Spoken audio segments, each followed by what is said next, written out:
Good evening, everyone. I'm going to call the City Council Urban Affairs Committee meeting to order. It is March 23rd. We have one item on our agenda is the continued review of Order 2022-100-8694, the application for site plan review from Attorney Falk on behalf of JW Capital Partners, LLC, for a mixed-use project at 57 Main Street in the Marlborough Village District.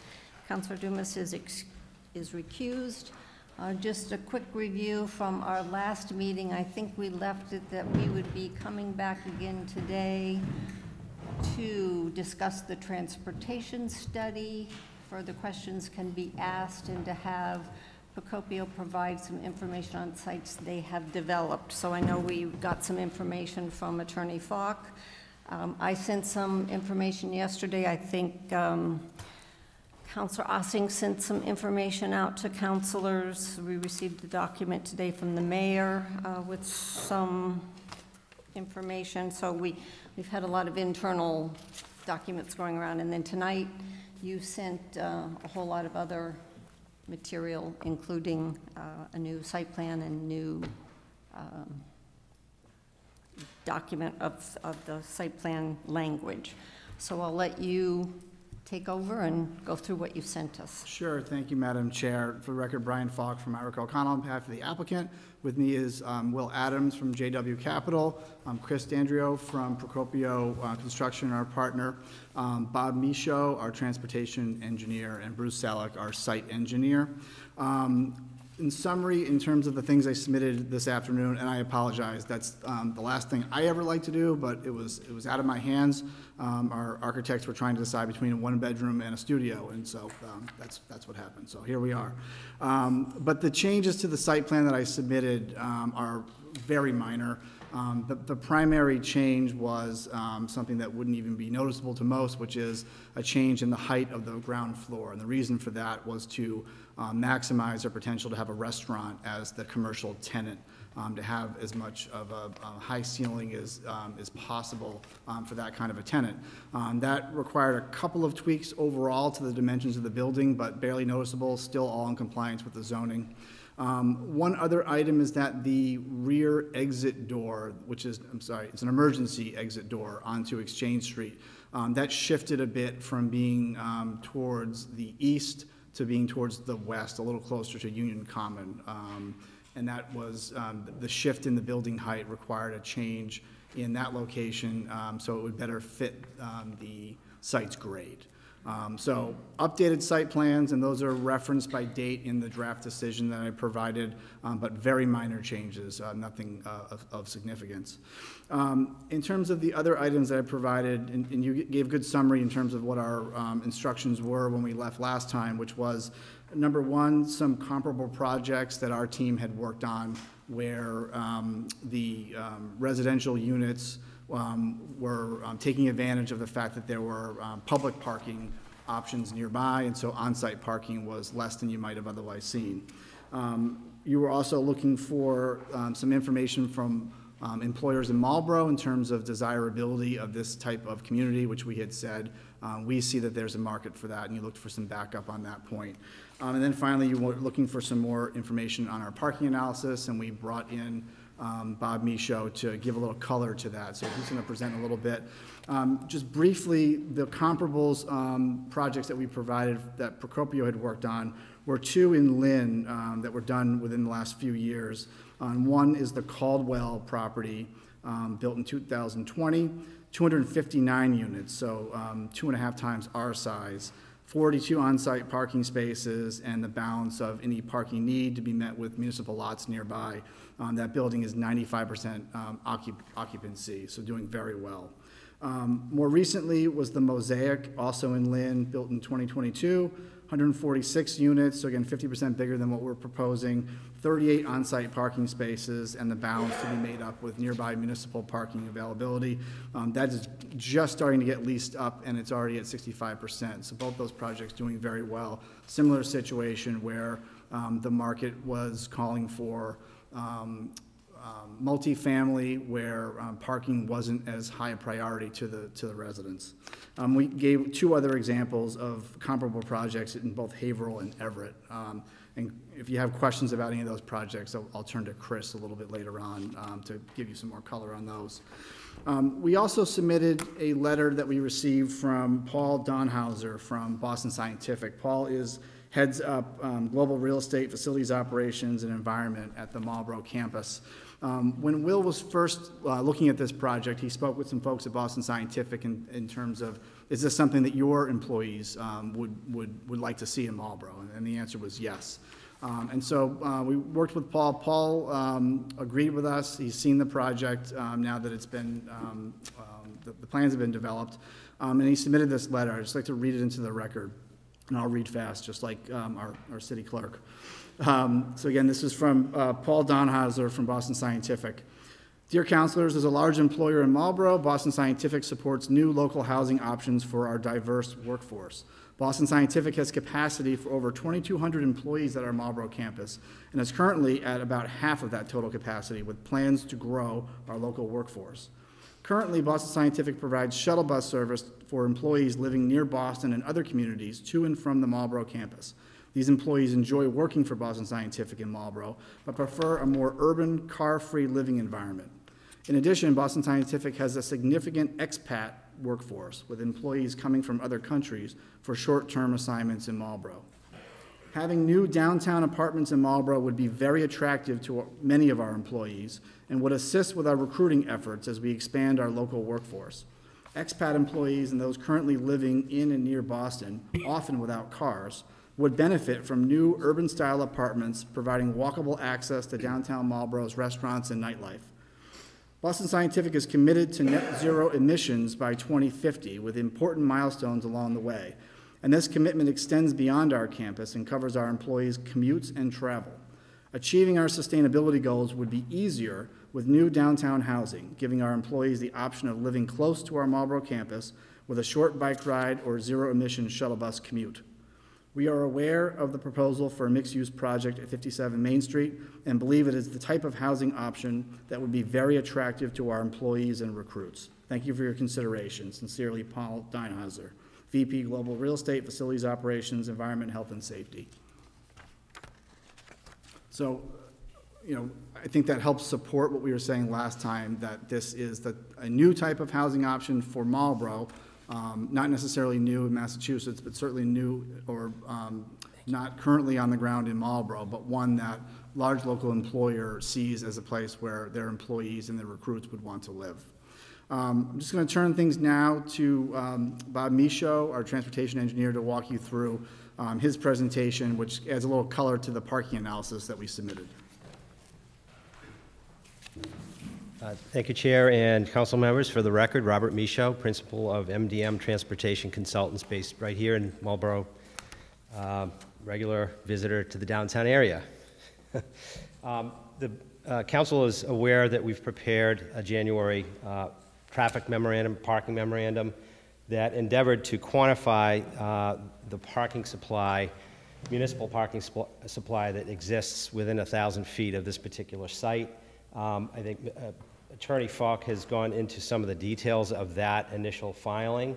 What I'd like to do tonight is just add a little bit more color, to peel back the onion, if you will, to get into a little more detail about not only the parking supply that would support this project, but where vacancies exist in particular as a practical matter and how that might work for this project. So, let's see.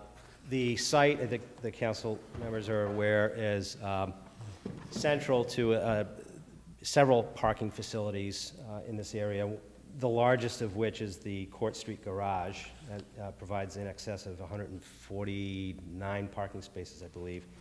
Also, 2 surface lots, the South Bolton Street lot, which is principally a commercial lot. It actually has a nighttime restriction associated with it.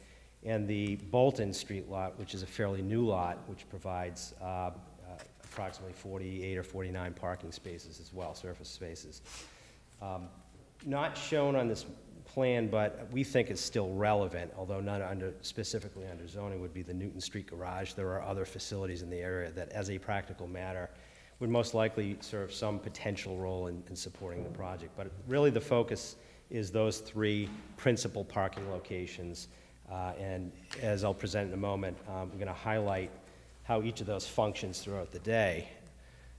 In December of last year, third week in December, I believe it was, a Tuesday, and again on a Friday and on a Saturday, we inventoried the actual use of each one of those lots, which in totality provide a total of 316 parking spaces.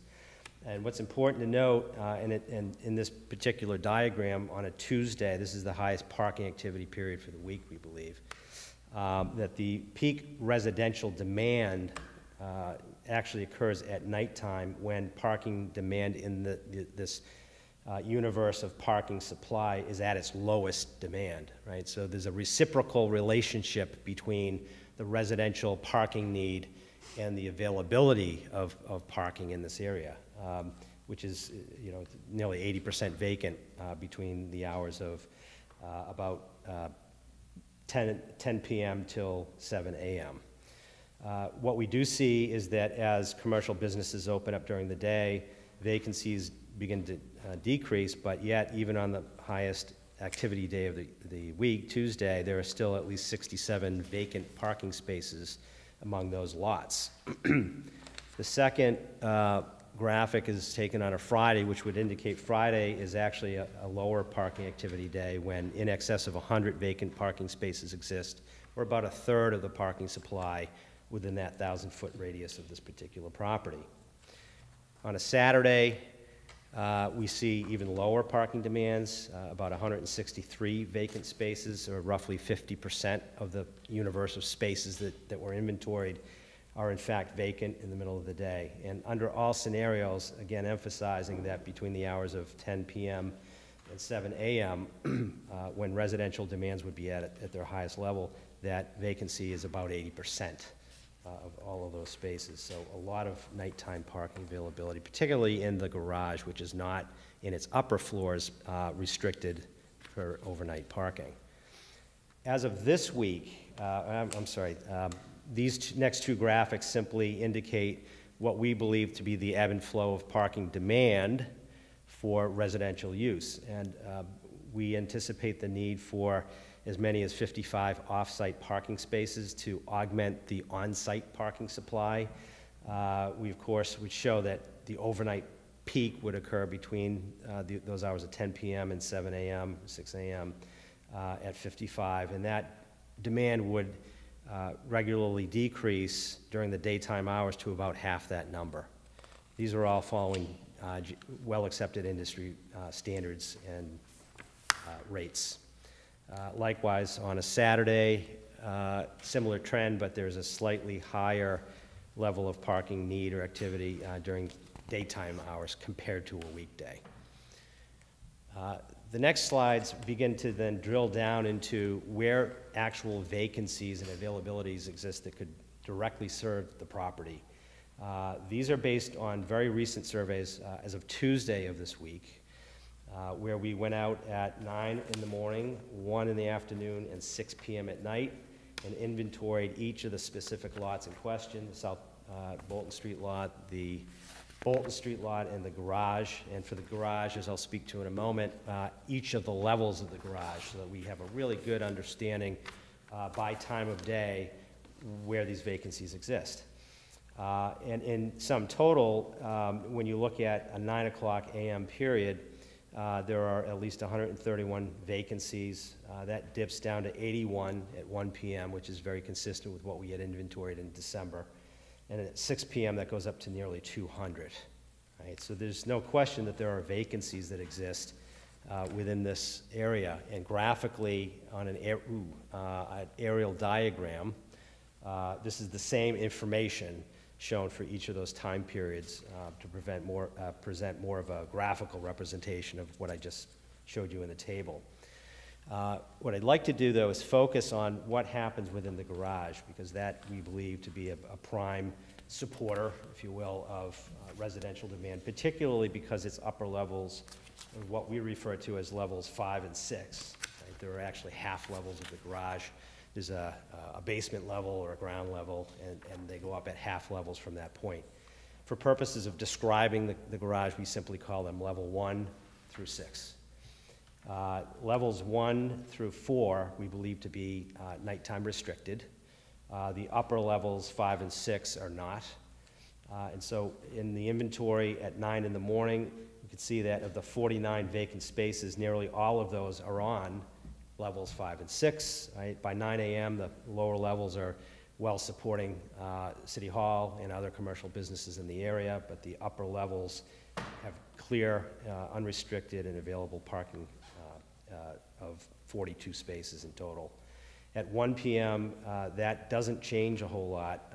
We inventoried 38 vacant parking spaces at 1, and as we approach the nighttime hours at 6 p.m., that goes back up to 49. So there's really only a handful of folks who even desire to park in those upper garage levels, the unrestricted levels.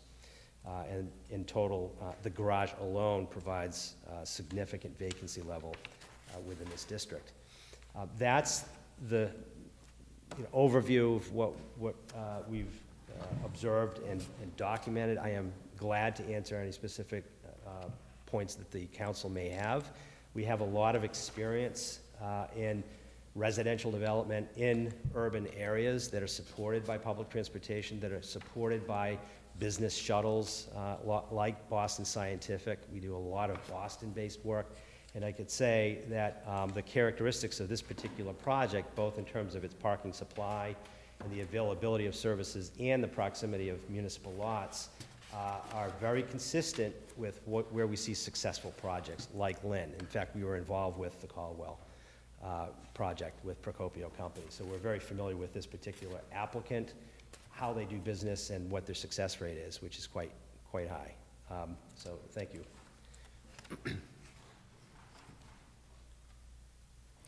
I don't know if anybody has specific questions at this point. I'm going to saw Councilor Navin's hand because I looked that direction. I will go to him first and then. Just on the study, you start with the parking study with Bob's presentation? I'm sorry? Starting with Bob's presentation? Yes, yeah, okay, just so that it's fresh in right. everybody's mind. Perfect. If you have questions about that specifically right now. Thank you. Bob, thank you. This is really helpful. I think it's, to put a little bit more color on this, I think is helpful when we're talking about something that concerns a lot of us. One of my questions is, and I don't know that it's I think it's a fair question. I don't know how you answer it, and we had a little bit of a discussion at our last meeting. In this new post-pandemic or hopefully post-pandemic world that we're all kind of evolving into, and you see a lot of people who now have flexible work schedules, how do you project forward when you're going to have a new development with people who are going to have times in which they work from home, right? And everyone's time, every company is different. Everybody has a different expectation. I have to be in the office 50% of the time. My wife works in Boston 1 week out of the month, which is, I don't know who came up with it, but that's all right.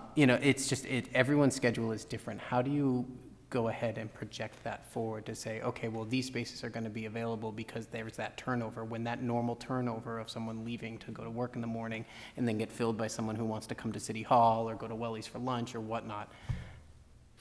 I don't disagree with the numbers that you're saying.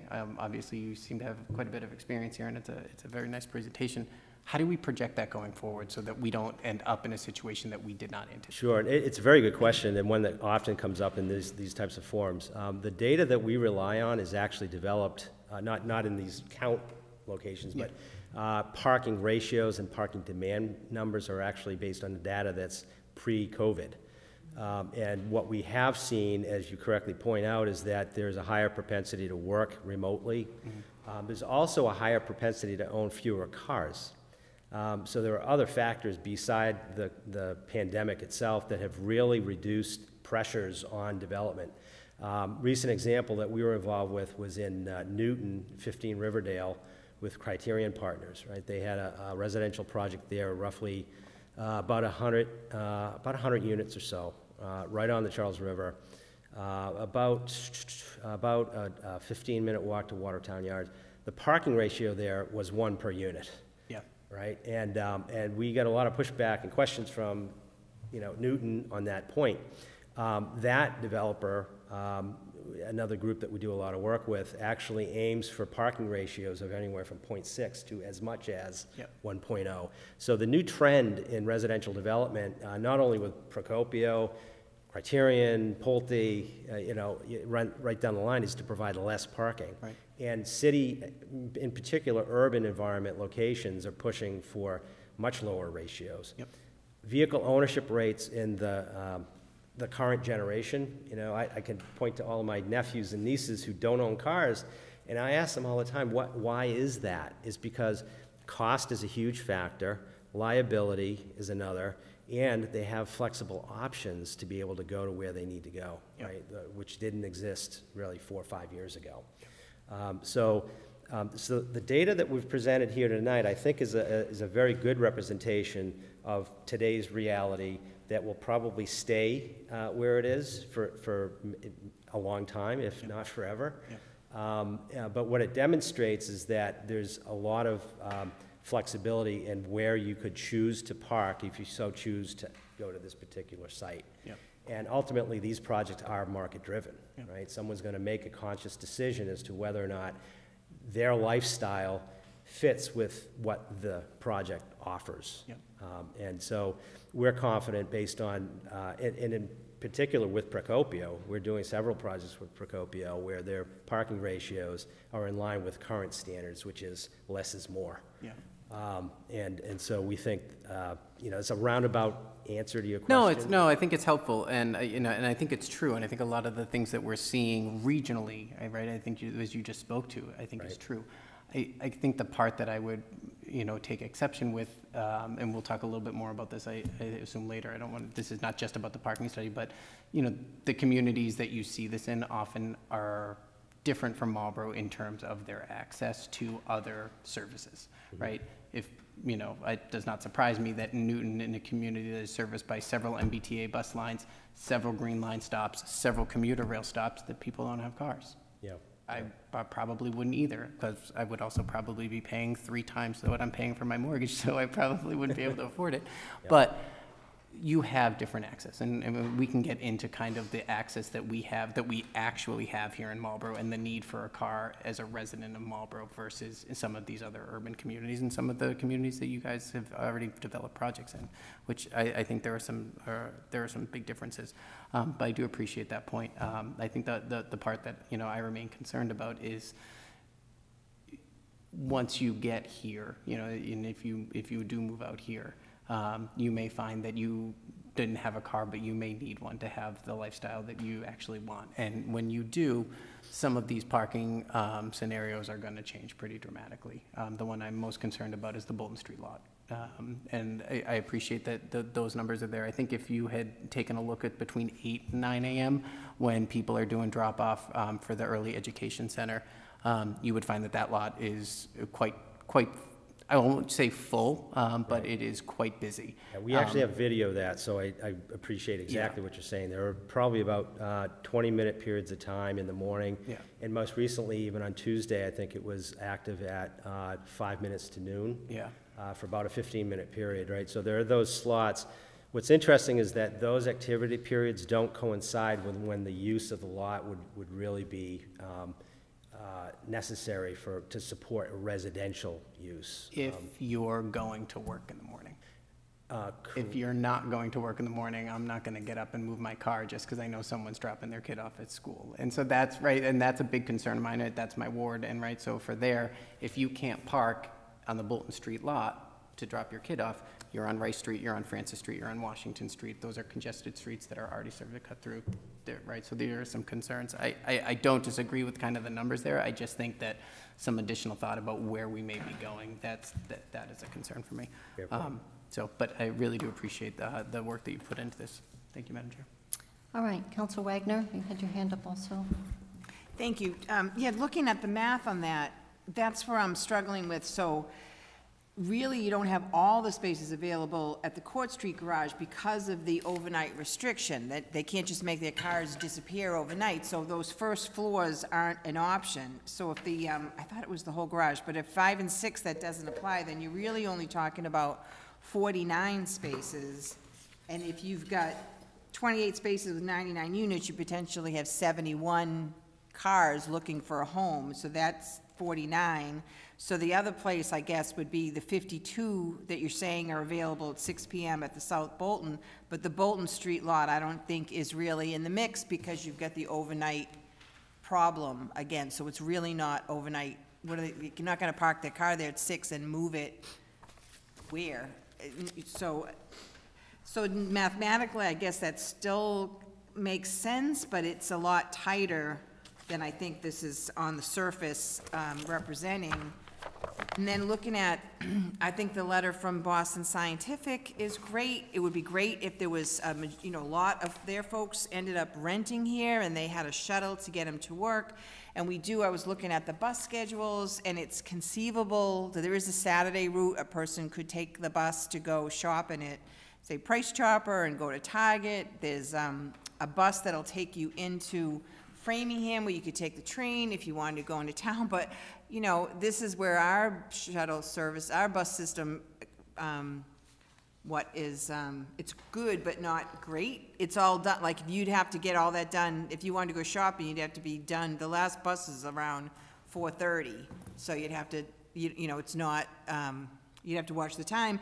And the same thing, I think the last bus into Framingham is, you have to be on it by 5 o'clock if you wanted to get back downtown. So if you're gonna go into Boston for the night, you wouldn't be able to get home. So we run into those snags here. So we're not, you know, we're not Everett. And when I was looking at the information that you sent us, the one in Lynn, it said parking wasn't a problem because they were right next to a 900 space MBTA parking garage. Like, we don't have that as well. So, I mean, that's the thing, I'm still, on the one hand, is it possible somebody might try to live without a car? We talked about nightlife. I love Marlborough, I've lived here for a long time, but we don't really have nightlife if you're comparing Boston to Marlborough downtown. So they're gonna probably wanna go somewhere else sometimes too, and that's where, like, our bus isn't gonna make that happen.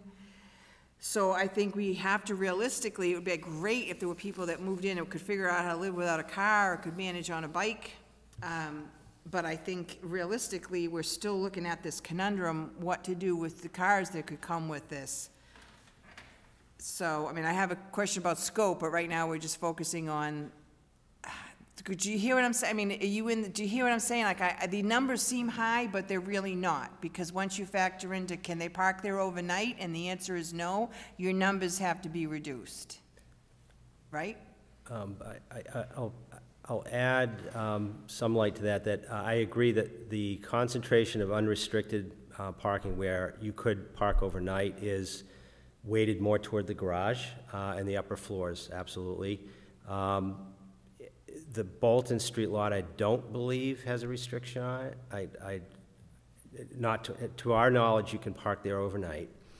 And even during the periods when Councilor Navin had indicated there's school activity for pickup and drop off, and we have video of this, we wanted to understand every aspect of how these lots worked, that there are at least somewhere around a dozen parking spaces that are still available even under those circumstances within that lot.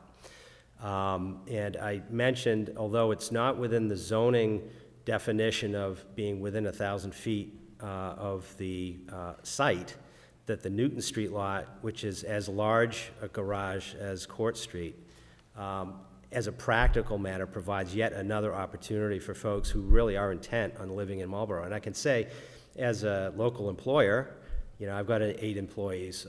2 of my employees were looking for housing in Marlborough. One of them moved to Bolton, and the other to Natick, in housing that's very similar to this, and that's the profile of place they wanted to live. They would have easily been tenants at this property had that property been available as an option.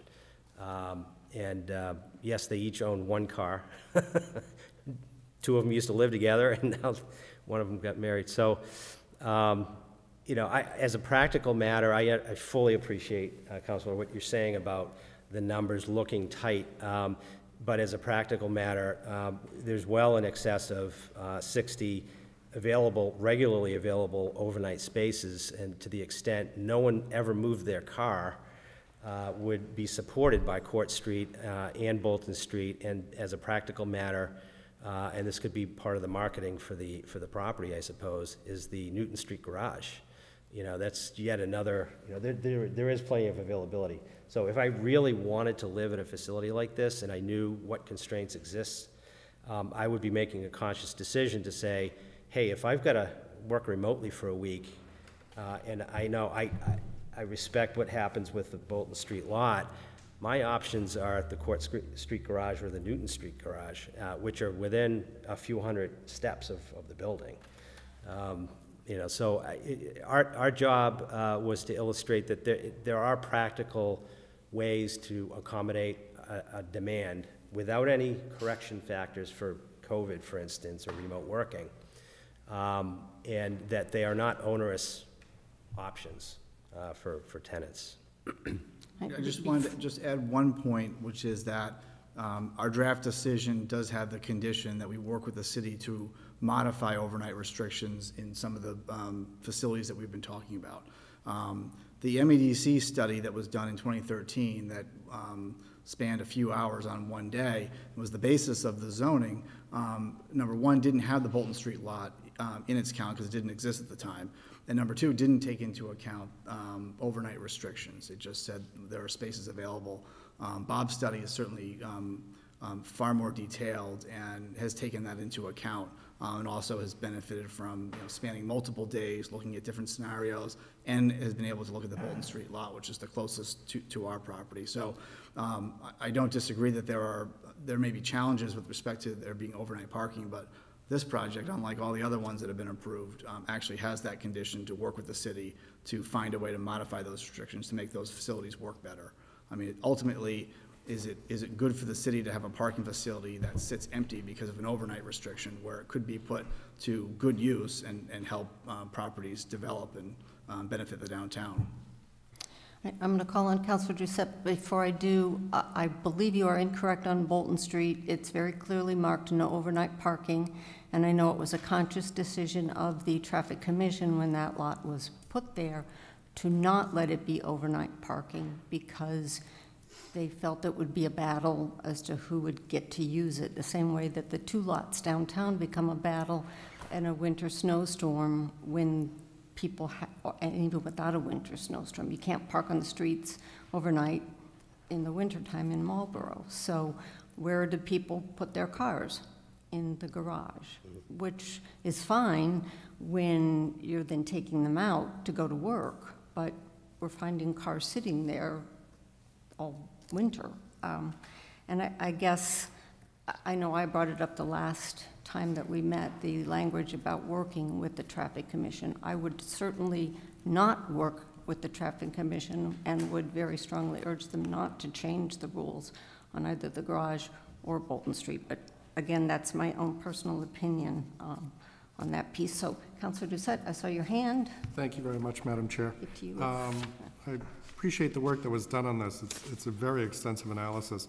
I also, I have concerns just on the amount of available parking and how overnight parking is built into this. Also, there are other projects that have been proposed to the City Council that have not been constructed yet, and they haven't gone anywhere. And I think we're at a point where, if we say no to this, nothing's going to get developed downtown, because everyone, no matter what comes in downtown, there's always going to be parking issues. So we got to be careful about, how we move forward to this, that we don't basically put a chill on future developments as well. Having said that, you take a set of parking spaces that's used for your building, another one moves in, they take out theirs, and suddenly we have no parking, and it becomes much more of a chronic issue. And I think we have to be careful about that as a council going forward with other projects proposed for downtown. I do think that, you know, I've worked with a lot of younger folks and who do not have cars, do not have even driver's license, and they live in Marlborough and they get around either with Uber or friends and family. And that happens a lot, especially Uber.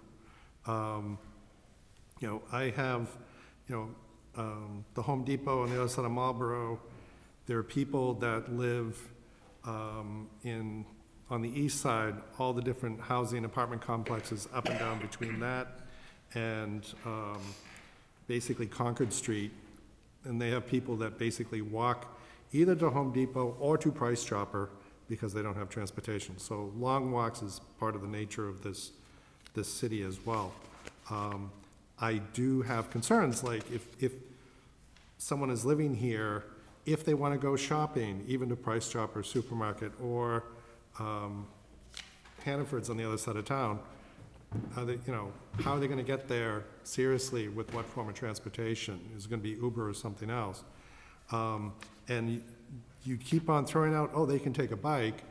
I would actually like to know where bikes are stored on the facility, because I think that's a serious issue. You know, if all of a sudden there's, you know, I'm a big fan of e-bikes, but you got to find a place to park them. Some of them you can bring into your apartment. They fold up very easily, but there has to be a place to actually park these.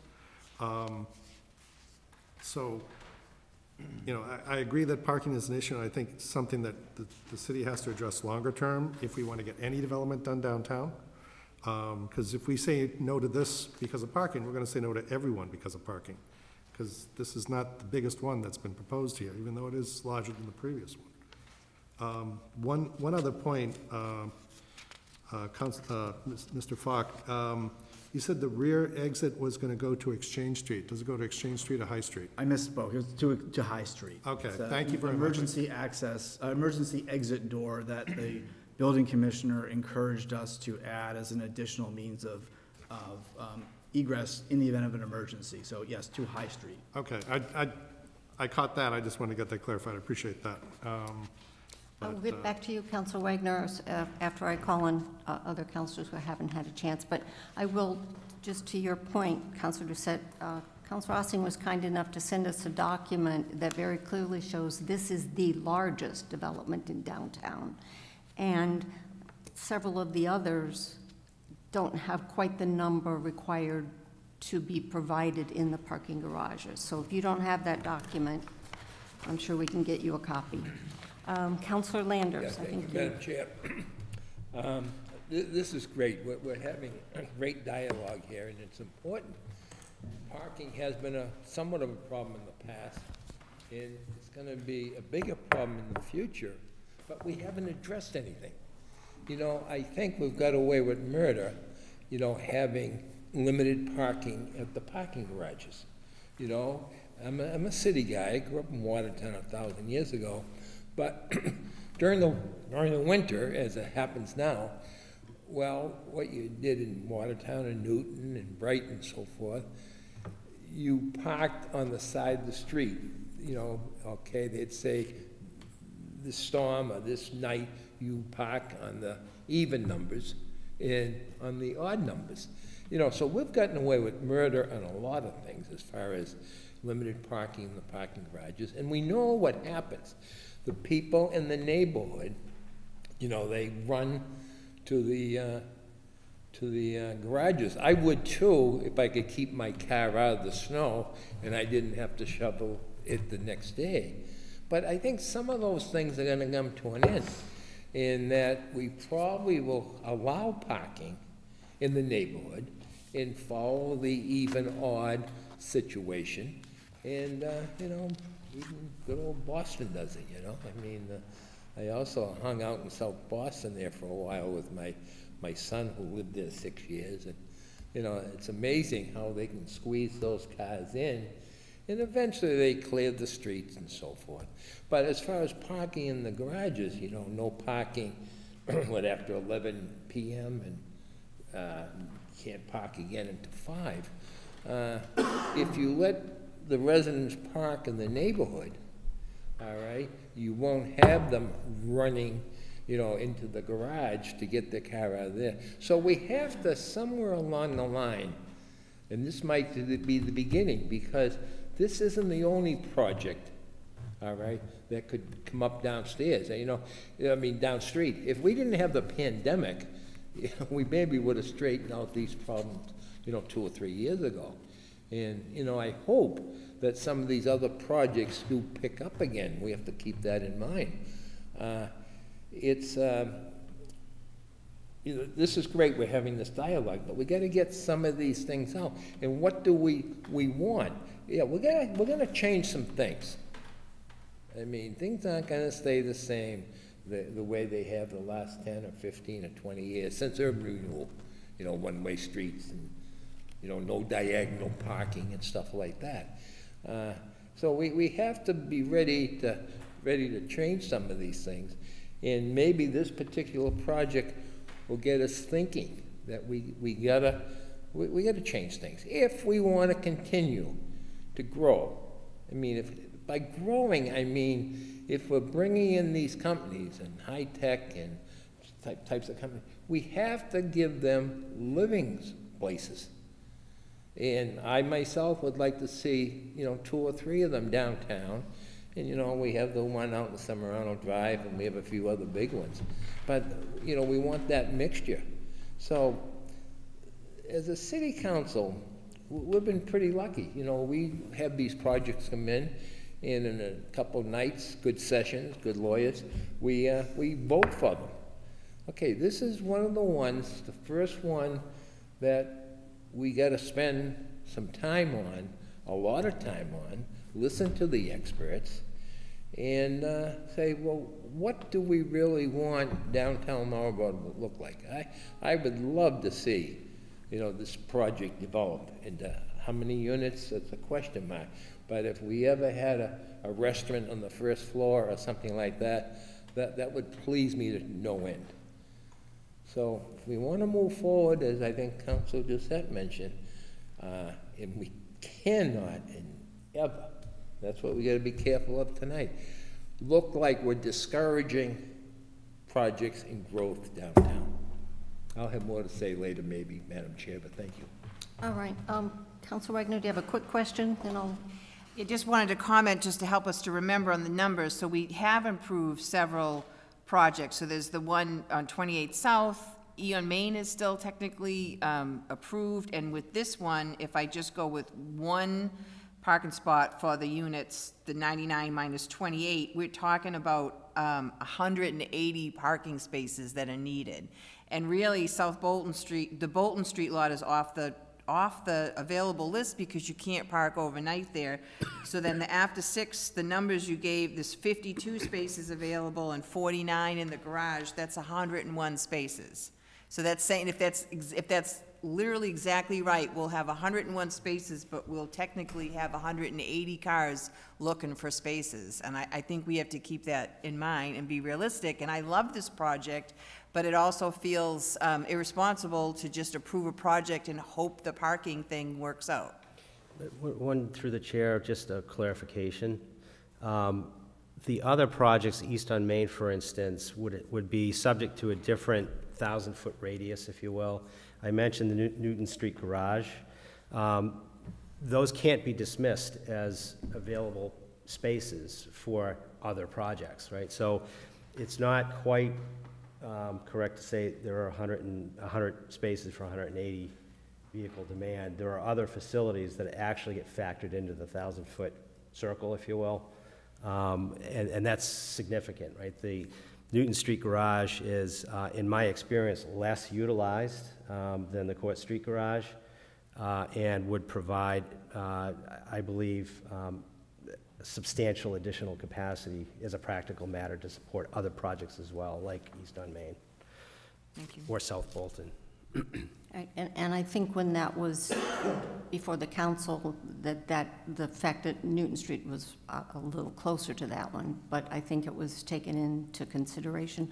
But I believe Newton Street also has the same restrictions on the upper floors for no overnight parking. So Okay, thank you. they're, again, not really usable. All right, Counselor Orm, you've been patient, you have, And I'm not on the committee, so no, I that's all can right, wait till if the you end. have questions And about the believe it or parking. not, Councilor Navin, Councilor Wagner, they asked, and Councilor Doucette asked some of the questions I was going to ask, so thank you very much. But one of the points I wanted to make, and then I'll ask a question, is just today I was with some business people, and after that, one of the things they mentioned, Marlborough's got a situation where we can't get to the other side of our main street because it's all ledge. Too bad we couldn't build a garage on that side as well. But coming down to City Hall after my business meeting, there was only 7 cars in the Bolton Street lot. I said, well, that's not too bad. You know, I come down to City Hall, there's only one deck, the very upper deck of City Hall parking lot available. That's at, give you the time, that's about 2 o'clock, 2:30-ish. No, 2 o'clock. And then I've seen that parking lot when the Fish restaurant was open, not being able to find a spot at noontime. And that's the point I wanted to make, is the question on the traffic study, does it consider parking for businesses such as your new restaurant, such as the Fish that's going to reopen?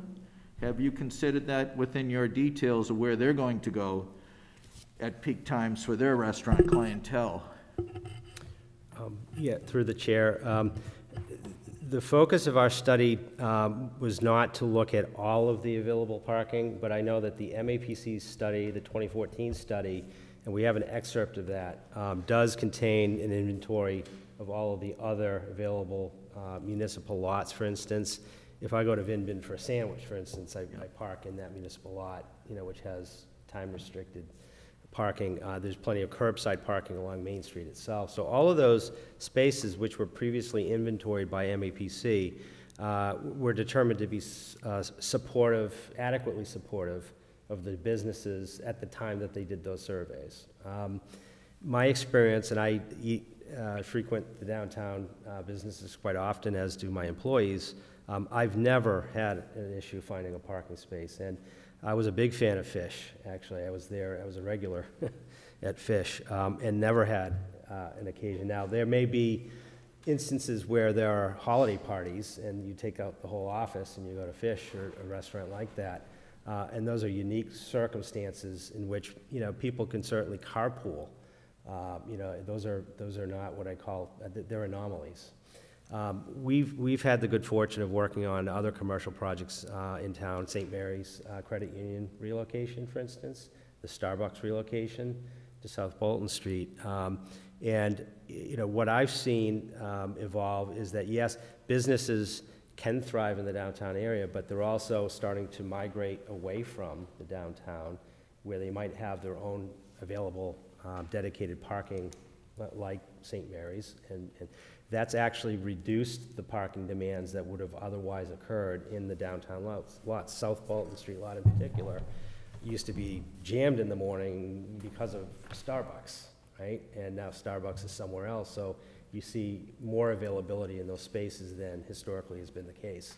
So my personal experience, we started our business here back in 2003, is that over that span of time, 20 years, I've never had an issue parking in the downtown area. You know, and where we're talking about residential use, which has a peak characteristic that's a nighttime factor, not a daytime factor, the question becomes, are there adequate opportunities for nighttime parking to occur? And what our surveys are indicating is that you know, notwithstanding there are restrictions, we understand that there are opportunities to accommodate that demand, just as a practical matter. So I just wanted to put that. And I respect that, but that was all pre-COVID. And as was mentioned by Councilor Navin, we're living in a different world. I'm sure many of you work at home once a week or more than that. I know I do. And I have to put my car somewhere if I live on Main Street during that daytime hours. So I see one is the anomaly about the restaurants will change as these restaurants grow in strength. And I want to be fair to our restaurants and other businesses and make Marlborough a vibrant community. And you need both. You need housing. I don't disagree with the concept, but you also need vibrant businesses to be able to entertain and feed the residents who are moving into town. So I really see parking becoming a major issue with the pre-COVID results not filling in for what we need to look at in today's parking needs. And as was said earlier by another counselor, we're not Everett. We're not the other towns you mentioned, Haverhill and Lynn. We're not those towns yet because we don't have that public transportation infrastructure, unfortunately. But we have to be in the present. And the present, to me, indicates we're going to have some major parking problems if we go forward and allow use of these lots by everyone at once. This town will have no vibrancy because people won't want to come back. And I don't want to see that either. I want to see Marlborough Center being the way it used to be, but being considerate of the businesses that exist and future businesses, because someone's moving into the fish restaurant very soon, as well as the residents that need to park here in these proposals, which brings my other question. I know the other developments were all noted. They're not even in yet. When they get in, there'll be more need for parking. So I just don't see it all working out unless a couple things do happen. One, the city considers raising funds from all these developments and building another parking garage. And that's not cheap. And if you have figures on what it costs per space, it would be grateful, because I've been told 30,000 plus, not 10,000, 30,000 plus per space if you're going to build a parking garage. Two is we require that whoever comes in here, they have a parking plan that allows for parking on site for the need. Unfortunately, your site from back in, what was it, 2019 has increased, it looks like almost 100% in the amount of units. Maybe it's a little bit less. And we already have a need for our parking presently. And to end my points that I brought up, so our parking lot today, only one level available at 2 o'clock.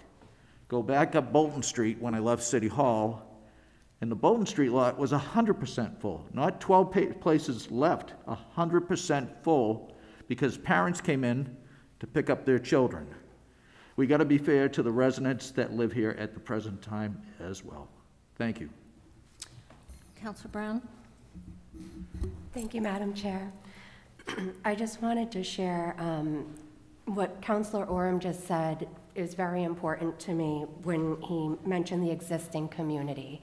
So we have an existing community of residents and businesses, and from my feeling, it's also looking at the type of community we are. So we're looking at some information from communities like Everett, Lynn, Newton has come up. We received some information about Haverhill.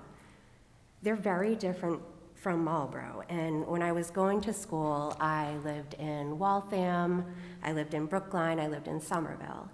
And I could not wait to move back to a town like Marlborough, because I love being able to drive from point A to point B, and I feel like people seek out a community that suits the lifestyle that they're looking to have. So when my husband and I were looking to purchase a house around 2018, we looked at several communities, and there were some that were just right off the bat not going to work out for us because they felt more urban to us.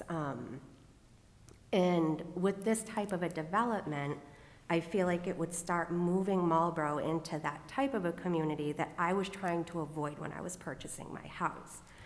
And as I was hearing from other residents, I have a son who attends a local school, so, you know, just various community events. I just haven't had anybody come up to me and be really excited about this. I've had people come up to me and say, you know, that amount of parking for that amount of units, like, this seems ludicrous, it seems insulting. So I just feel like the general consensus from people I've heard, it does seem irresponsible to go ahead and approve this type of a development with that type of parking, given that there's going to be additional development and that there really are already current concerns about parking in the community. And I appreciate the study and I appreciate the data, but from growing up downtown and just being here most of my life, I just feel like personal experience of struggling sometimes finding parking. There have been times, I love the restaurant Jake's. There have been times I haven't gone there when I've intended to because I simply can't find a parking space. And that's right across the street from where you would be going in. So I'm just speaking from my heart here, and I just really feel uncomfortable with supporting this the way it is. Councilor Navin, you have another comment? Yeah, I do. Thank you, Madam Chair. There's a couple of people have mentioned this too.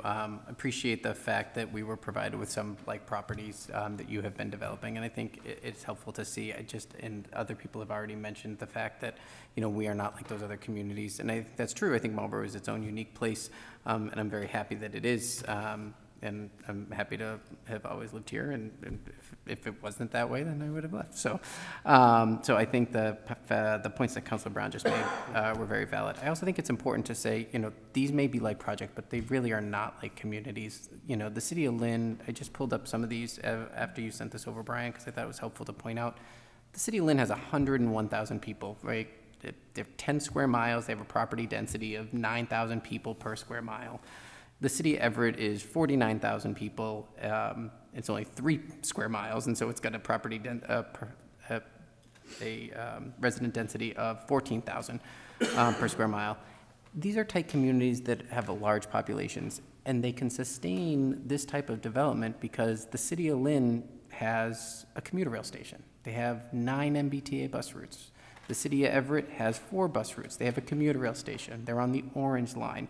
If you want to, go over to the casino, you can get a free water shuttle, over to Long Wharf. So there are several ways in which you can commute. The city of Marlborough currently has, and this is a gripe that I often make, is we are considered an MBTA community. I do not know why. We do not have a train station. I wish we did, but it's 8 miles down the road, and you can either take the MWRTA bus, if you can make that schedule work for you, or you can take the shuttle bus that the city of Marlborough has been working so hard to get off the ground. But if you want to take that shuttle bus, you have to get in your car and you have to drive to a parking lot where you can leave your vehicle to take the shuttle over to the train station. We are not that type of community, and sometimes I do wish we were. I do not want everybody to have 2 cars. I wish we had less cars, but we don't. We cannot, in my household, live without the 2 cars. At some point, our society is going to switch.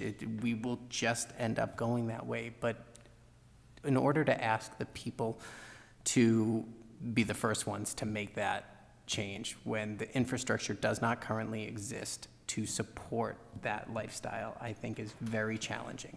If we had a way to do it, I think that would be great. I appreciate the letter from Boston Scientific. I'm sure some of their employees would love to come here. But if they're leaving Somerville and they're coming to work out here and they move, or they already work out here, but they're leaving Somerville and they're gonna move to downtown Marlborough and they don't own a car, I'd be willing to bet that they're probably gonna buy one. Because they're probably making a good salary, and yeah, they may be able to take a shuttle to work, but after that shuttle to work stops, they are gonna wanna go and spend their hard-earned dollars other places. Now, I hope to God that you guys have a successful, well-programmed restaurant and business in your ground floor that's gonna keep people there. They're not just gonna go there. So I think we need to be realistic about the community that we live in and the needs of the people that are here. And just one other point that I wanted to make, because we've been talking about the other units, and I'm sure we're going to get to scope and the size and everything else, but 28 South Bolton Street has 36 units. They're required to have 43 parking spaces. The developer is providing 29 parking spaces. It's 67% of the required parking they're providing. Eon Main is 67 units. They're required to have 66 parking spaces. That they're gonna provide 43. That's 65%. Tavern on the Green, when it was originally proposed and the special permit was granted, they required 58 parking spaces. They were gonna have 83 spots, which and Brian has really pointed this out, and I think it's a really good point. It's not economically feasible. But that's 143% of the required parking they were going to provide.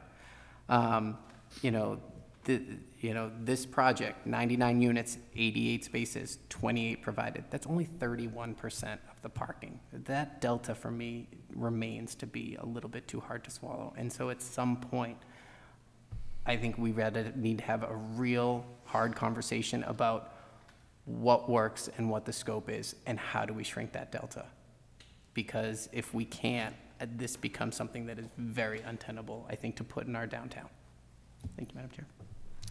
All right, I will just quickly, because it got brought up, I know it's a rumor, and I have no idea what it involves, but I will get to you in just, Boston Scientific is proposing housing on their own property.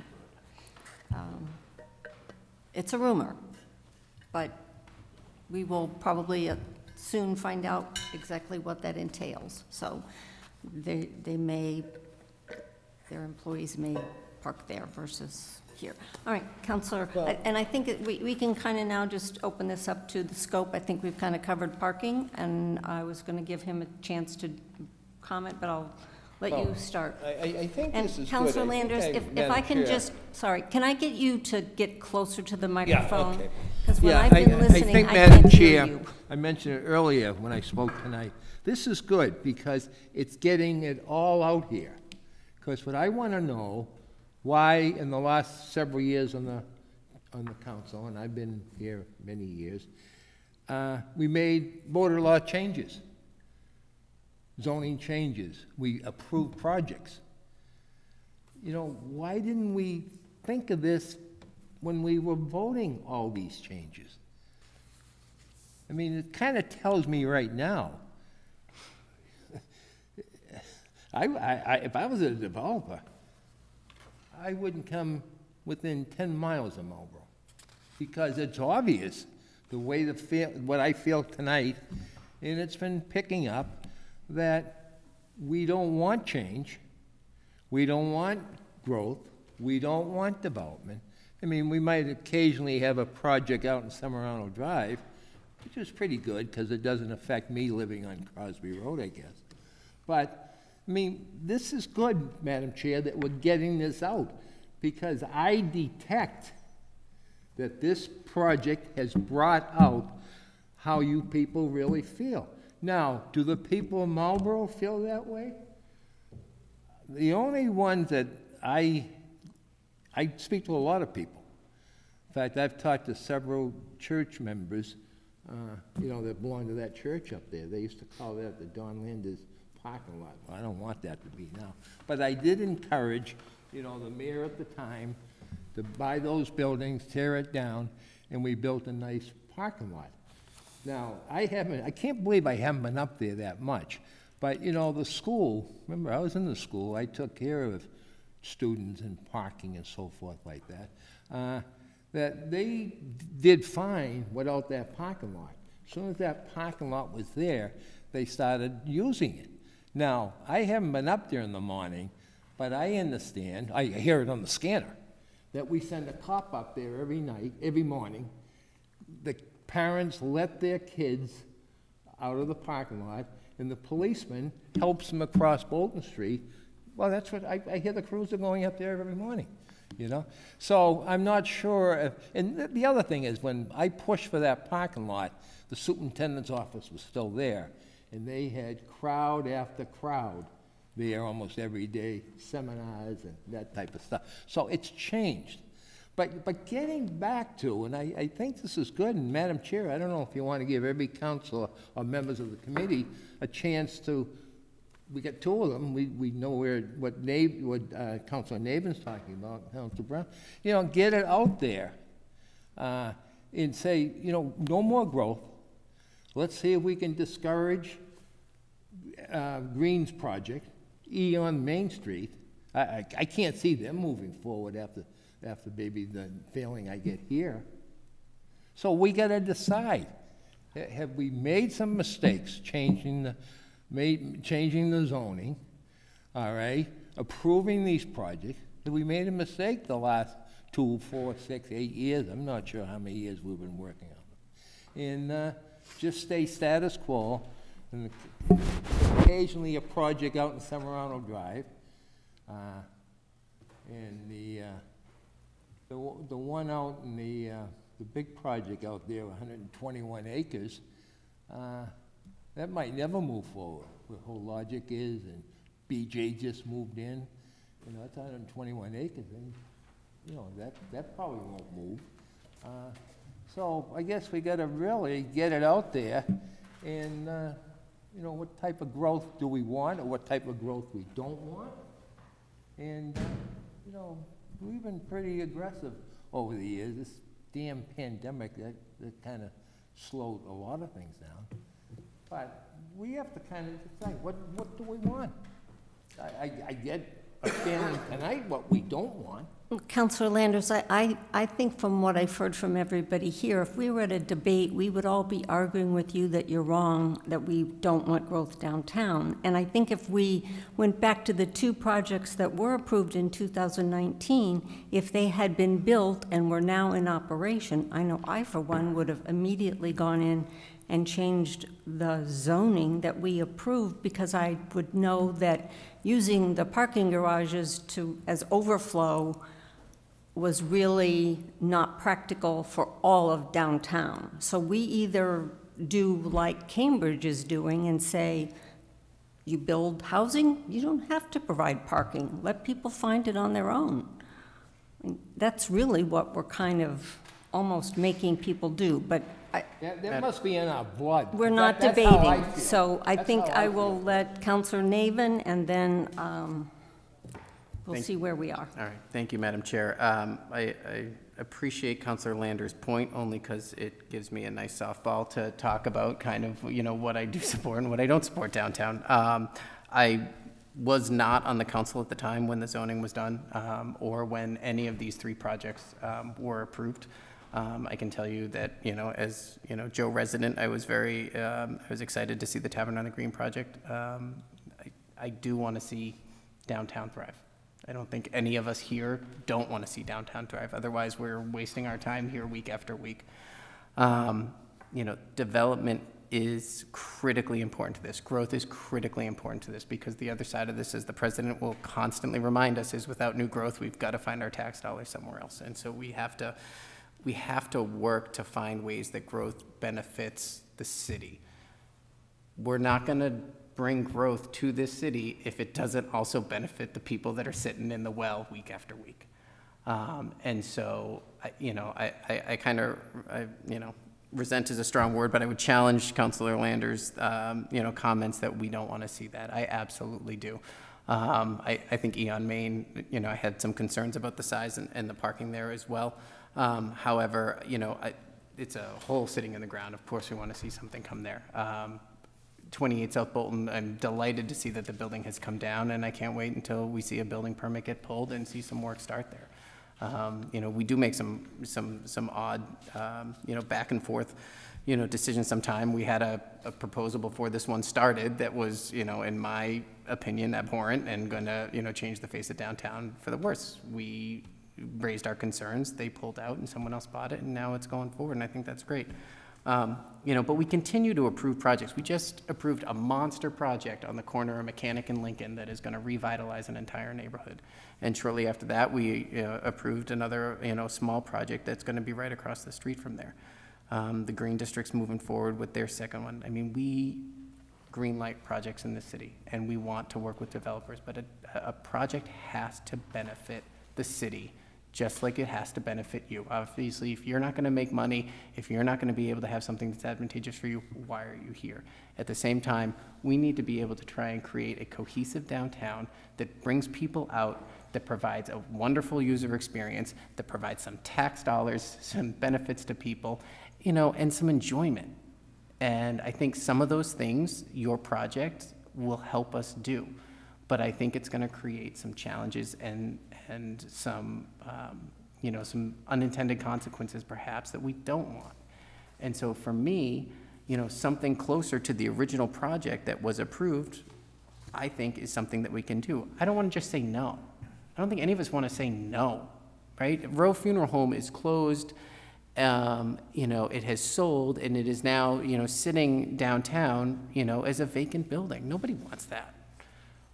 For me personally, the reason I love the project so much as it was originally proposed, and I said this at the last meeting, is because it's going to bring people all the way downtown, right? Main Street does not stop at Bolton Street. It keeps going. We need something that drags people across, right? They can go to Funky Murphy's, they can go to Jake's.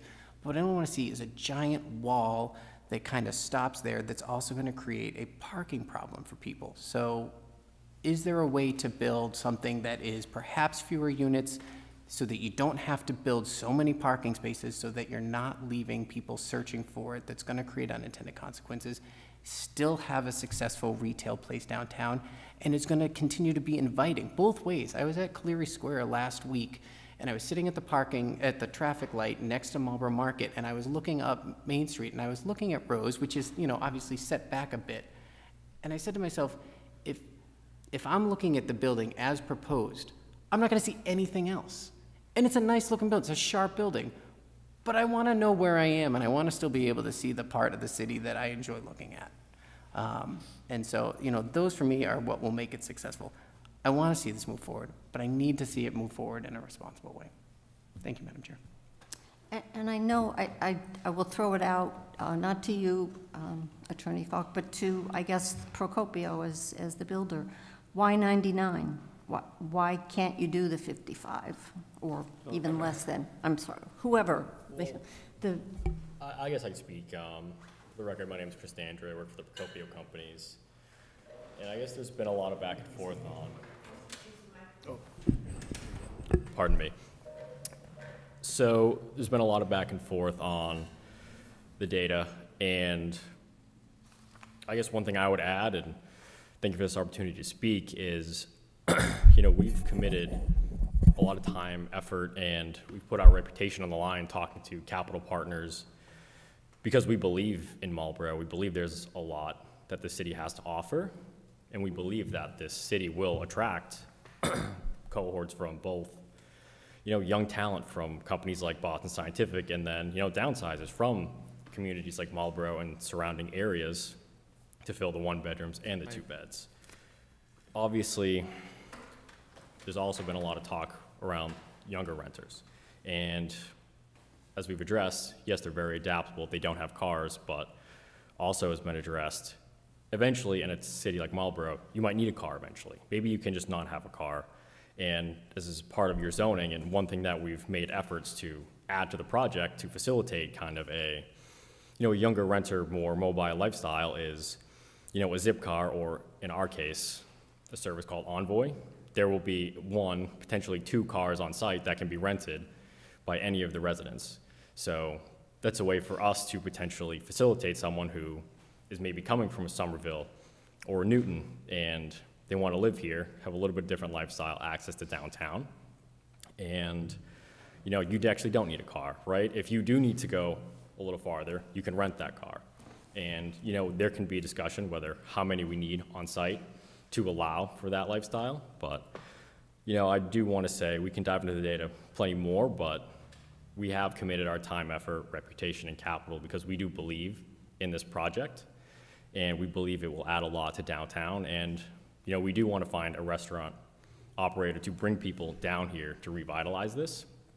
And I would also add that our business plan is not just to build this, then sell it and leave.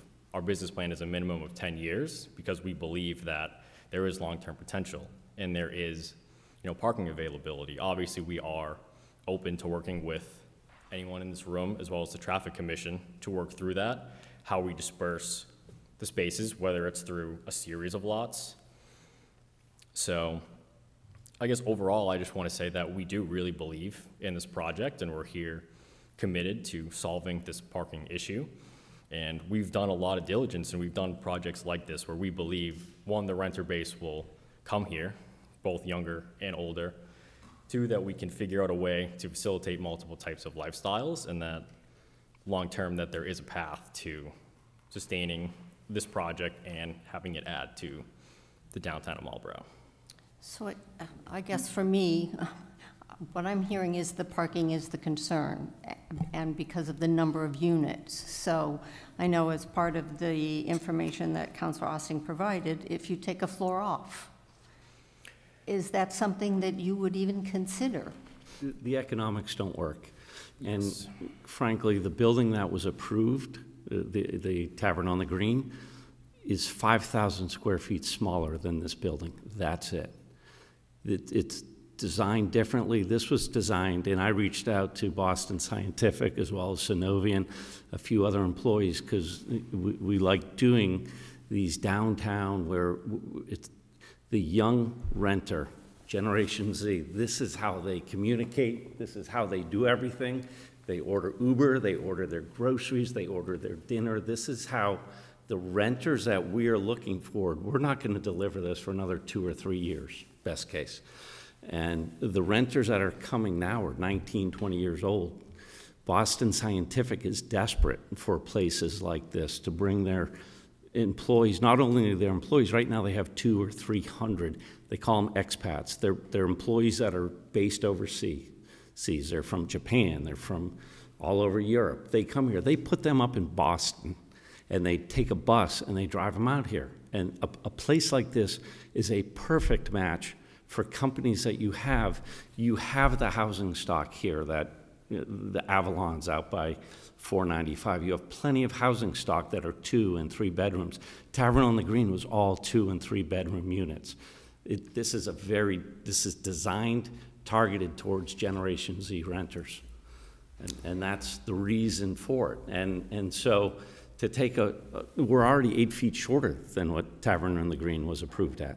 But I don't think the footprint is the issue, it's the number of units. And again, if we were having a debate, I would say your philosophy of who's going to live there that currently lives in Boston or the surrounding Boston that can get in and out with the T are not going to be happy living in Marlborough. It just, what well, and that's a market risk that we're taking. We're the ones taking the market risk. We're not, and honestly, we do believe in the city, we believe in the need, we believe in trying to match a development project with employees like Boston Scientific.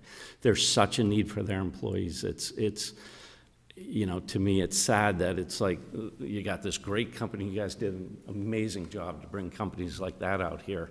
And they're saying, you know, we want your type of housing for our employees, our young employees, our expat employees. It doesn't exist today for them. Maybe that's why they'll build their own. But, I just wanted to make a note. We were talking a lot about comparable projects that have been approved. I'm familiar with most of them because I worked on a lot of them. Not one of them has pulled a building permit. And I know we were looking at, well, that's had a smaller number of units and it had more parking. Every single one of those other projects that you mentioned needed a zoning amendment or a special permit, some combination, some of them both, which is a much different proposal than we have, which is an as-of-right use, subject to site plan approval. We are doing precisely what your zoning calls for. And that's not what any of these other projects did. They either needed zoning relief or they needed a special permit, and that enters into the equation in terms of what you're going to put forward in a project. I understand the concerns about the number of units. You're correct. This is of the downtown projects that have been proposed in the Village District, excluding Wood Partners at Alta. This is the largest. But we've run the numbers, and this is one that is commercially viable. So far, we don't appear to have approved a single commercially viable project. The former project at this site we've run the numbers, it loses money. It's not even a low margin, it loses money to provide that much parking and that few number of units. It's just not a commercially viable option.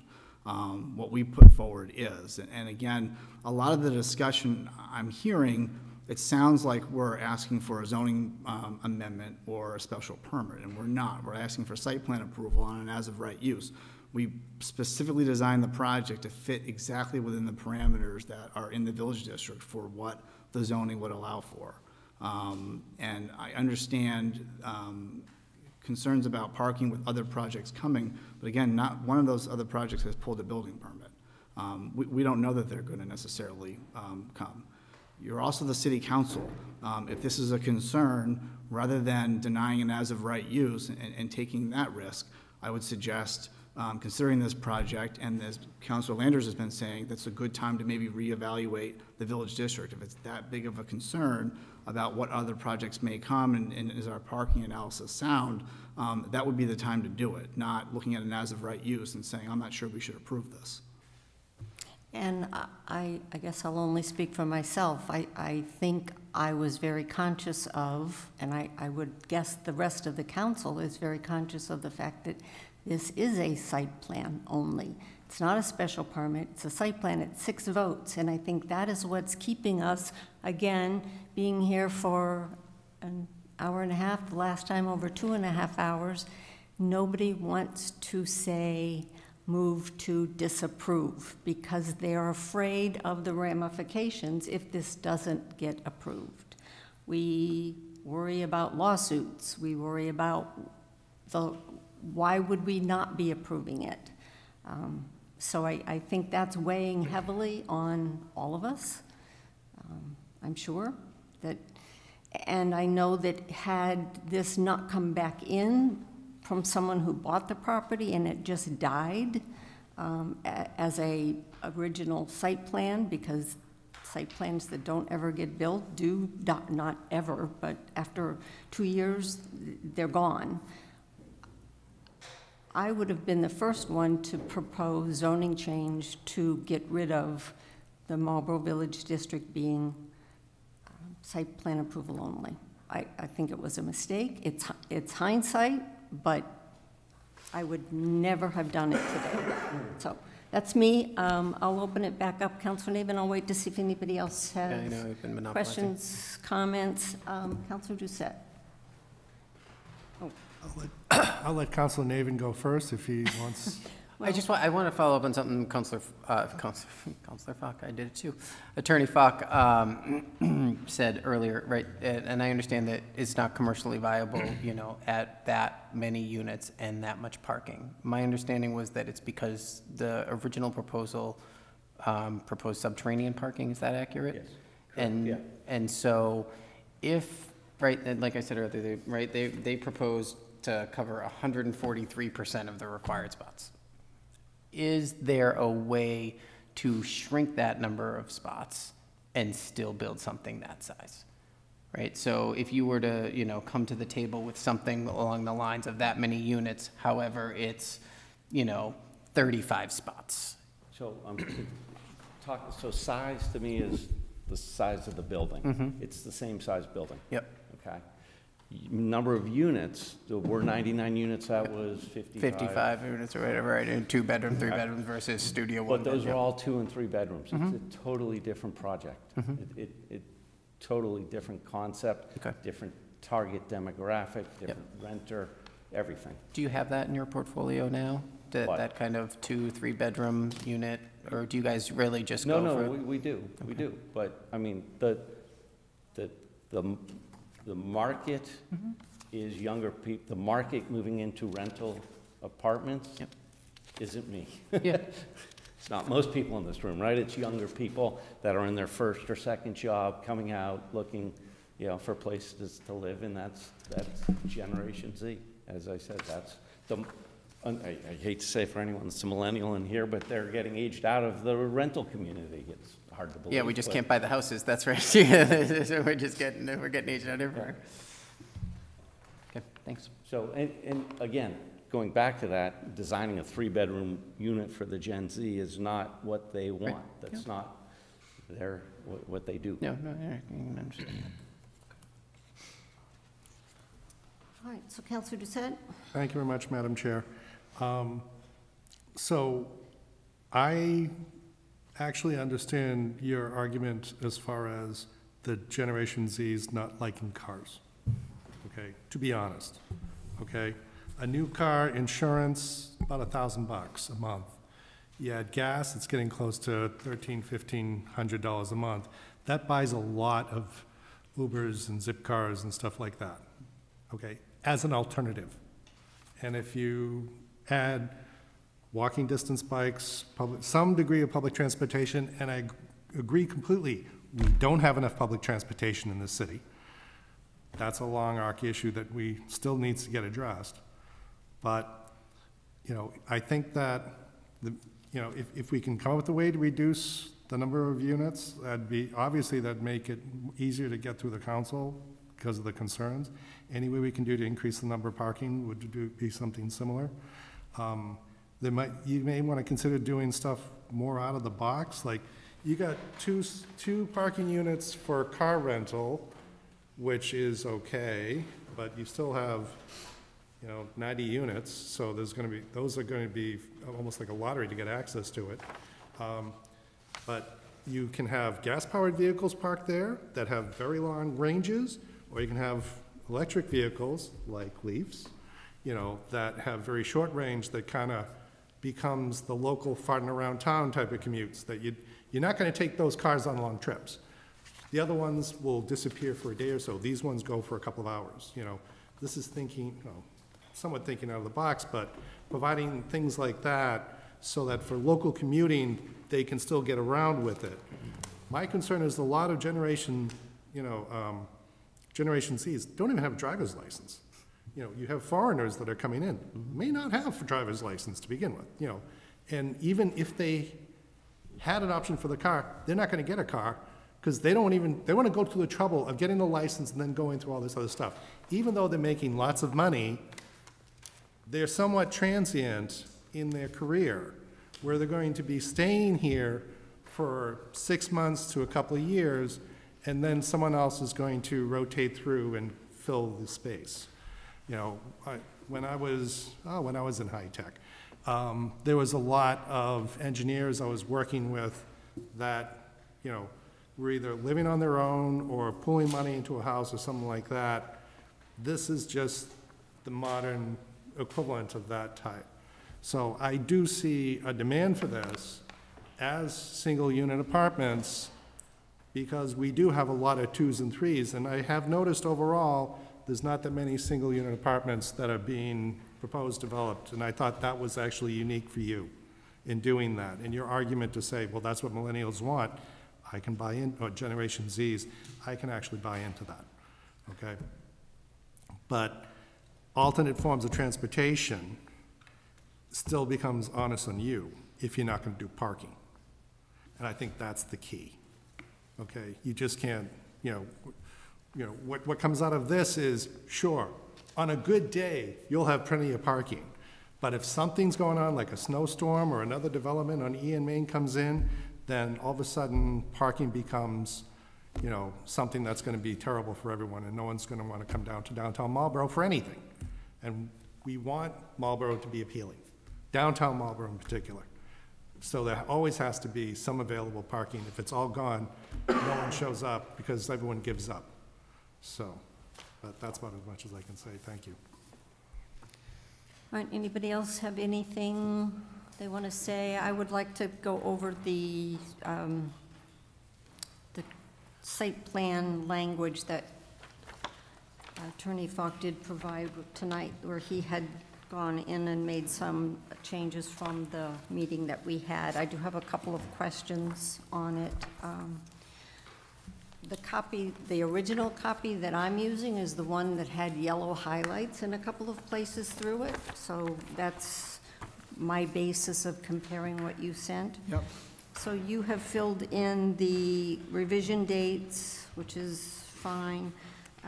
You have changed the site plan B to match the request that I had made, so that site plan review committee is the one doing the final analysis on this. And that's on the construction staging and safety plan. Correct. That goes to the site plan review committee. Yep. Reviewing and approving that once our part is finished. On page 2, in the green design, you have added in the requested language of the applicant or use the best efforts to provide all electric utilities in the non-residential portions of the project. The next pages that you have changes are on page 5 in the language of the number of units. So G, the language in number 1 is changed so that the difference between the parking spaces provided on the site plan is now 28. The parking spaces required is 88. So the difference is 60. Will be addressed in strict accordance with 650-34E, so it would be a payment in lieu of parking equal to $600,000, which is $10,000 for each of those 60 spaces. And then you change the next paragraph where, based on the zip car, the payment in lieu would become $520,000. And you have changed the language of number 2, which on the original was a yellow highlight, where you removed the sentence, options to be considered may include amending the regulation to allow for sticker system or other method to achieve parking needs. The next changes are on page 6 and number 3, and these are where my questions are. You have in Roman numeral 5, actually 6, that you're changing, converting 2 existing drain manholes used as catch basins on Exchange Street to drain manholes.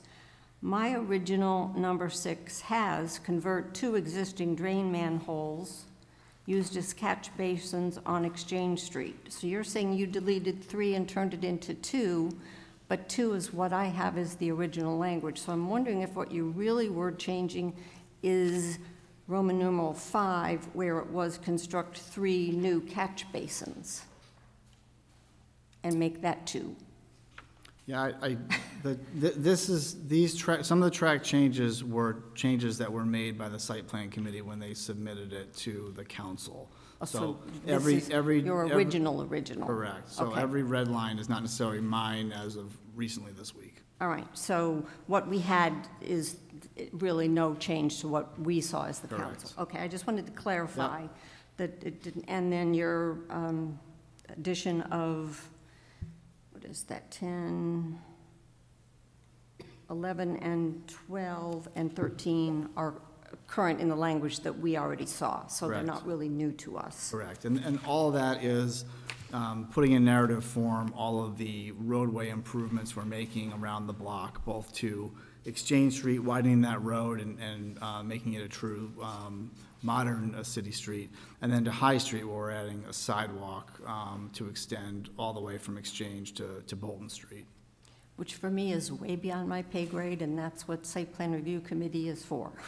And I think they have taken a very good look at this and worked with you to get what they felt was necessary. So at least from that perspective, I appreciate that. So those were the changes. I don't know if anybody else had anything. I do have one that was brought up to me, and I forgot to look where it was. In the language of the payment in lieu, and I apologize, I didn't actually think of anything. It was suggested that we delineate where that $520,000 payment is going, rather than it just go to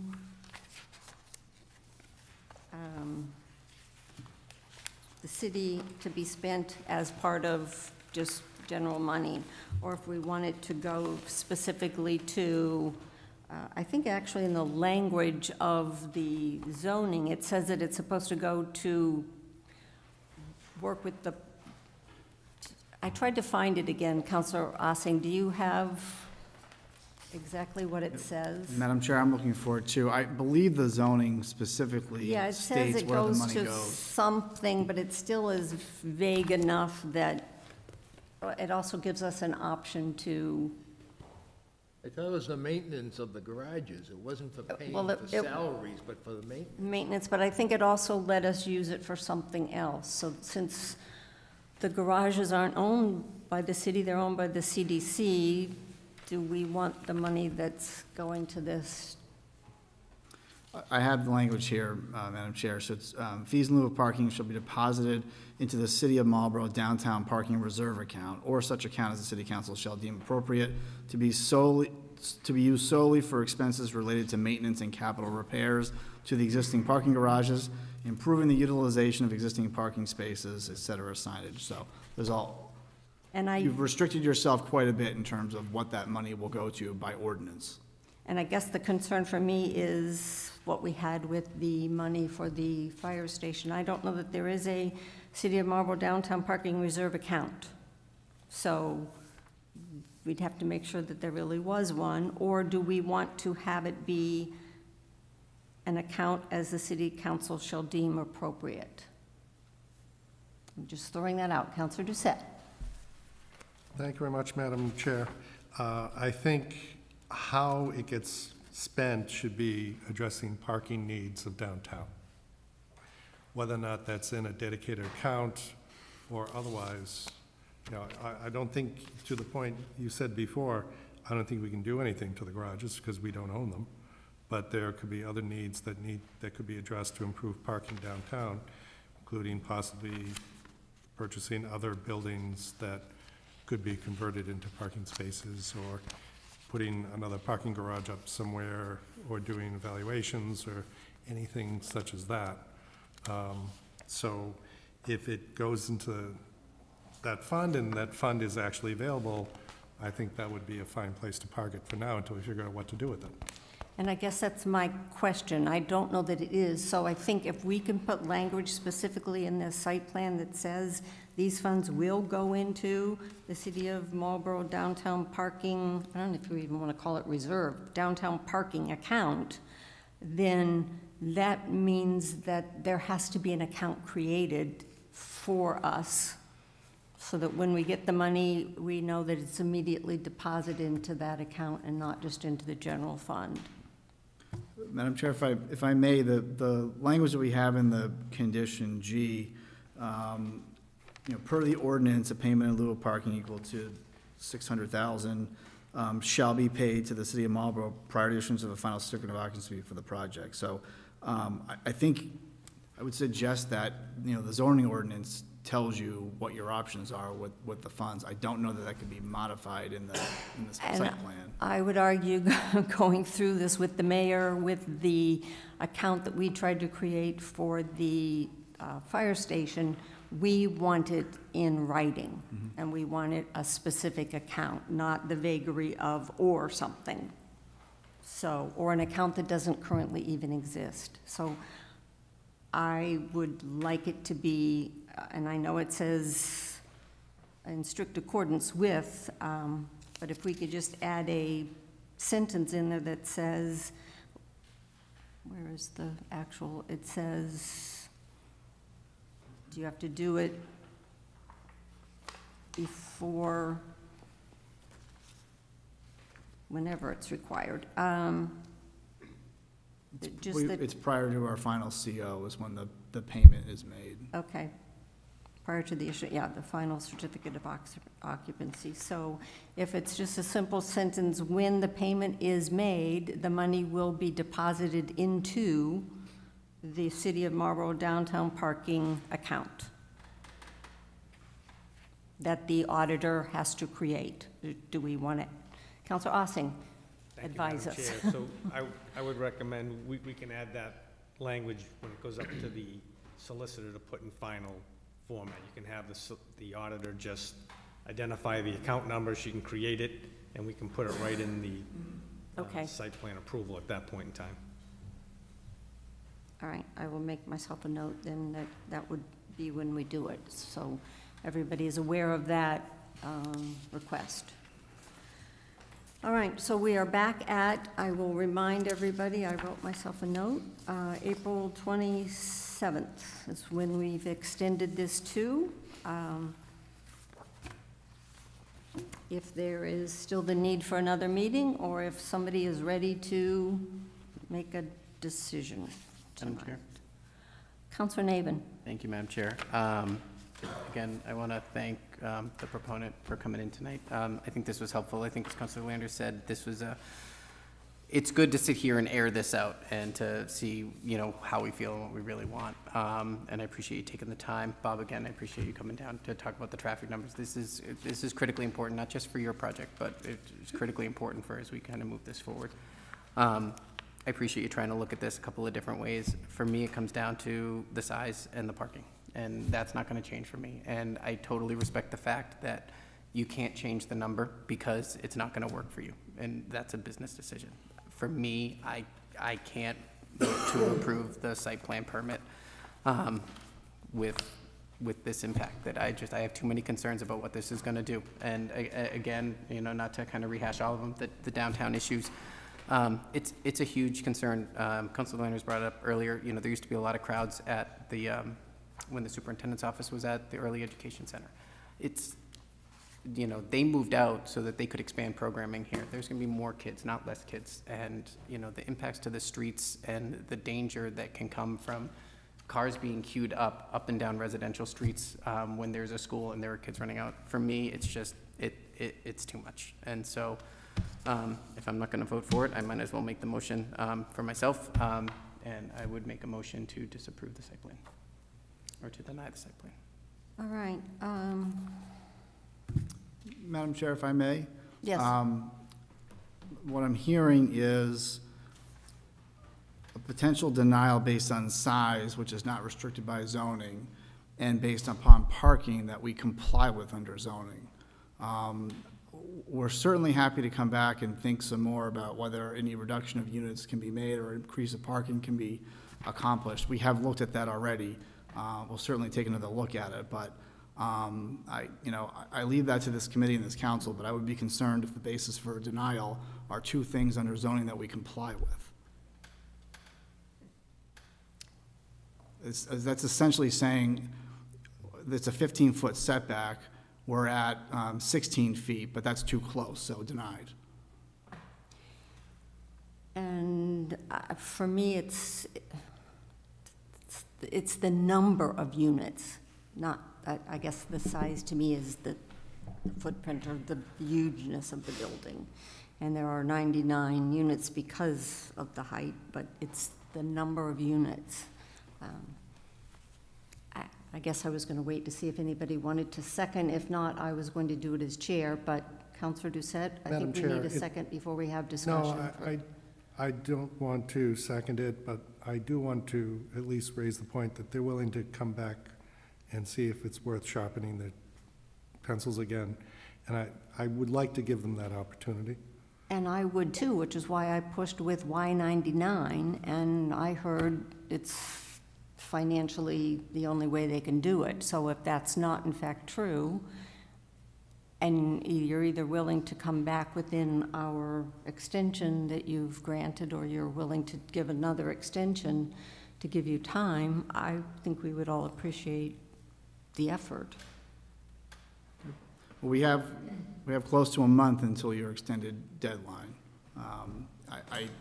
I agree, and I've talked to Will about this numerous times in terms of whether the project can be reduced in scope, and the math isn't there, but we're certainly willing to take another look. But again, we've got a project that complies with, there's no restriction on the number of units. Our height doesn't require a special permit, it's as of right, and our parking, we comply with the requirements as of right. It's site plan approval for reasonable conditions of an as of right use. All right, so did I hear that you are willing to come back, or that's your comment, but that's not so much the wish of the... We can talk about it. I think we would need to talk about it, but I don't know how it changes much. Yeah. Of course, we want to continue the discourse, but if we're at an impasse in the sense that we would need to shave a whole floor of units to make this feasible, the project would be upside down, unfortunately, and obviously we can't pursue a project that's financially in that position. You know, we respect all of the concerns that have been raised. I'll be honest, we were caught a bit off guard. We came in here thinking we were complying with what the community wanted, what this council wanted. So we obviously were caught a little bit off guard. But to answer your question definitively, I don't think there is really a way for us to shave units off this, or a way to add additional parking, or else we would either be digging subterranean, which adds additional cost, or adding another floor of steel podium, which is also almost just as costly.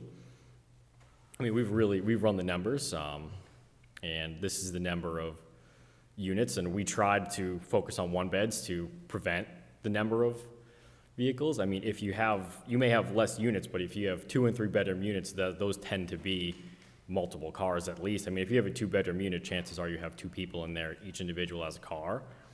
So like sometimes having more studios, one beds tends to actually reduce the number of cars, and you also tend to have the sort of person who is less inclined to have a car or more open to having a more mobile lifestyle and utilizing a Zip car and Uber.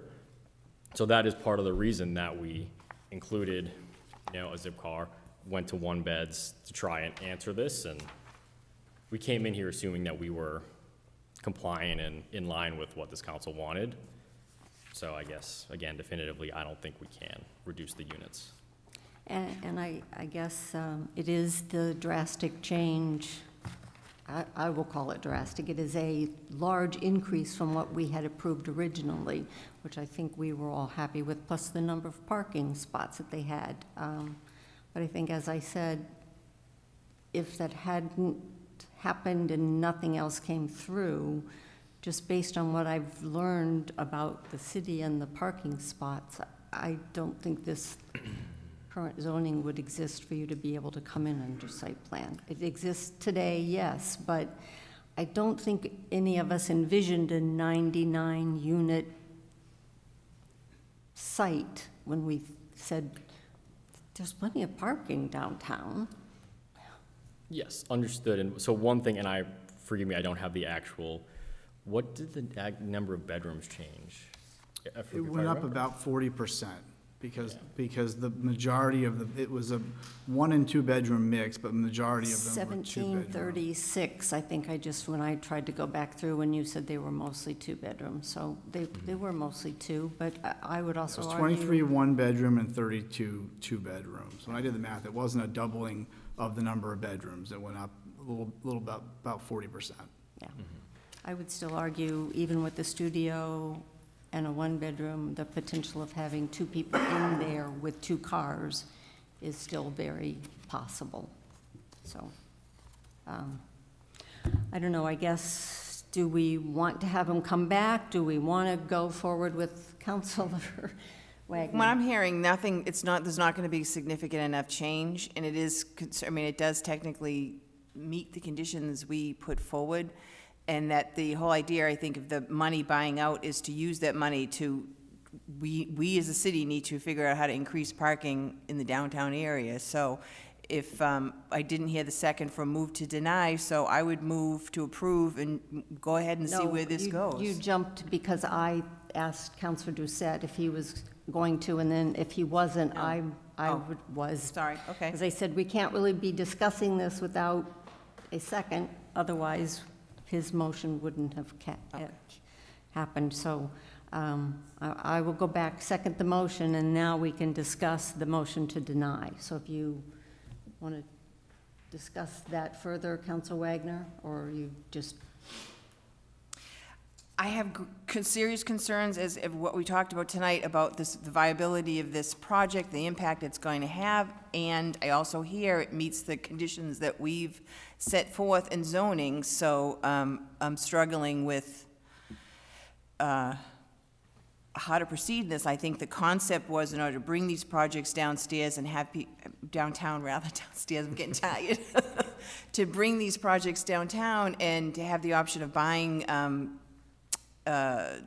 is financially adjusting how many parking spaces are needed. We use that money, again, that's the whole idea, to figure out how to increase parking availability downtown.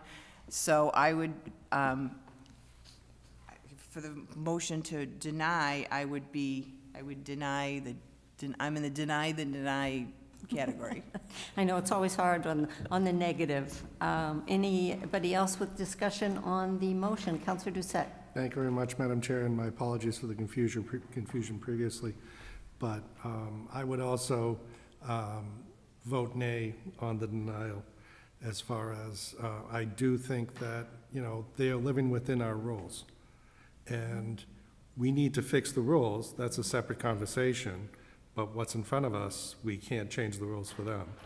So I think that, like I said before, I understand the Generation Xers not liking cars, okay? I have a 35-year-old nephew, still hasn't figured out how to drive yet. And he lives in Rockland, he doesn't live in the city. He lives in, a suburban area. So, you know, it's expensive to have a car now, and if you can come up with alternate ways to avoid having a car, it's just more incentive not to get a car. And if you already have that mindset where you think you don't need a car, you're looking for excuses not to have a car. And there are more and more excuses not to have a car with the latest advances of technology like this. As they said, you can get food delivered, you can get a car picked up, you know, you can go anywhere you wish. And if you compare that to the cost of a car payment and, you know, the car payment, the insurance, and the gas for a month, that gets to be over $1,000 anyway. You know, so, I see this as, you know, this is an experiment as far as viability for something like this, but let them do the experiment, and we need to figure out how we're going to address parking downtown. That's going to fall back on us. And this puts basically fire on our feet to make sure that gets done. So, thank you. Is there further discussion on the motion? Councilor Landers. I don't want to beat a dead horse, but basically, this project could bring about change. You know, the parking regulations within the garage, parking on the street, how you park during the winter, all right? The other thing is, you know, the way the business works, if we get a group that is willing to move forward on something like this, and they feel comfortable going, you know, money-wise with 99 units and the parking, all right? Now, you build this, you know, the leasing might go slow at the beginning, but it could gradually take off that you would be at full capacity. You know, and if they are willing as business people to take that chance, you know, what's scaring us away? The comments of the people around town? I've talked to a lot of people. The biggest group I talk to, they don't want to lose the Bolton Street, Don Landers parking area there. But if they're willing to move forward, if they think that they can make money at 99 units and 25 parking places, and things are going to change, it's 2 or 3 years down the line if things are going to change. Now, the changes that take place with, you know, changing the rules and regulations as far as parking garages, parking on the street at night and all that kind of stuff. Now, it goes without saying that the number 7I and 7C bus, they would expand upon local transportation. I'm surprised where I see that bus go sometime. I mean, they don't have a lot of people on them, but, you know, not public transportation like the MBTA, but local transportation. Maybe we tie into the Worcester group, that if there's a need for transportation, someone's going to step forward and supply it. That's what I think. I mean, we got to start thinking of you know, what's business. If there's a need, people will go that way. If there's a need, people will invest in it. So things are going to change, yeah. I mean, maybe Marlborough needs some change. Who knows? Councilor Navin. Thank you, Madam Chair. I guess I would argue that if there was a need for transportation, then it would just automatically come the people who are currently on any of the very slow MBTA trains in the city of Boston that have been waiting generations for investment in transportation. As an example, MBTA. Well, public transportation that's the example we have. So pathetic. I guess, you know, I can count just like everybody else, but you know, I recognize what the zone allows for, and I did not vote for that zoning, and I don't think that anybody who probably did kind of anticipated that this was what this would be. I have a really hard time making a decision based on saying, let's see them in their experiment and we'll see how it goes. The experiment is happening in our city. The experiment is going to impact our residents. You know, of course it's going to work for you, right? You wouldn't have brought this proposal to us if it didn't work for you, and that's fine and that's great. We don't think it's an experiment. Yeah, and I don't either, and I think it'll be full, you know, pretty darn soon after you get built. And it's not that I'm afraid that it's going to be full. I'm afraid of the impact it's going to have. And this is, right, we were sent here not just to attract businesses, but to make sure that the services we provide to our residents, and the city that we help build for our residents is what they want and what they deserve. And so this is my vote, and this is how I can say this, and I can't make the decision based on the fact that, you know, I'm afraid that there's a lawsuit coming. I'm sorry, I just can't. So, thank you, Madam Chair. All right. Madam Chair, one more point. What bothers me, I have a hard time voting on something that's a negative motion. Well, that's the motion, so you may get an Okay, opportunity. well, let me just get it out. Let me just get it out. Let's have a positive motion and let it go down the tube, because it gives a better message out to the next group that come in here. Amen. All right, is there further discussion? So there is a motion that's been made and seconded to deny. I will ask for a vote, and because I've been asked, because of the lack of being able to see people, I'm going to name people who are voting. So in favor of denial, raise your hand. So that is Councilor Roby and Councilor Navin voting to deny the motion to deny. Councilor Doucette, Councilor Wagner, and Councilor Landers. So the motion does not carry. Is there another motion? Madam Chair, Councilor Navin? I wonder if the committee would be open to, based on Councilor Lander's point of, you know, let's let it be positive and see how it goes once it gets to the council. I wonder if the committee members would be willing to let it go without recommendation to the full council. I missed the end of, sorry, I missed the end of that sentence. Are we If for another motion, or what was he that? is suggesting that it go with this vote being reported out, if that is not the wish of the committee and somebody wishes to move to approve, that can certainly be an option. Councilor Wagner. I move to approve the, feels like this is confusing, but I will make a motion to move to approve the site plan as submitted. I'm sorry, Councilor Wagner. Move to approve as the site plan is submitted, As amended, amended. with the most recent. Right. All right. I will second that, Madam Chair. All right, it's been moved and seconded to approve the site plan as amended. Is there discussion? I think there should be. Let me just make my notes before I forget. All right, all those in favor of the motion to approve the site plan as amended? All right, so we are reversing. That's Councilor Landers, Councilor Doucette, and Councilor Wagner. All those opposed? Councilor Roby and Councilor Navin. So the recommendation from the committee to the council, there is one councilor who has to recuse himself, so there will be 10 councilors who can vote on this. We'll need 6 votes. So the recommendation will be 3-2, and we'll see what happens. I will report this out and ask for it to be referred to the solicitor so it can make sure it's in proper form. If there's no objection, he will add in whatever language is appropriate on where the money's going, and then it will get brought back out at I guess, the meeting before that April 27th deadline.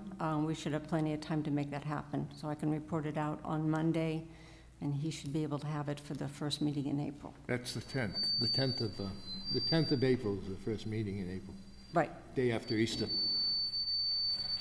Motion to adjourn, Madam Chair? It's been moved and seconded to adjourn. All those in favor?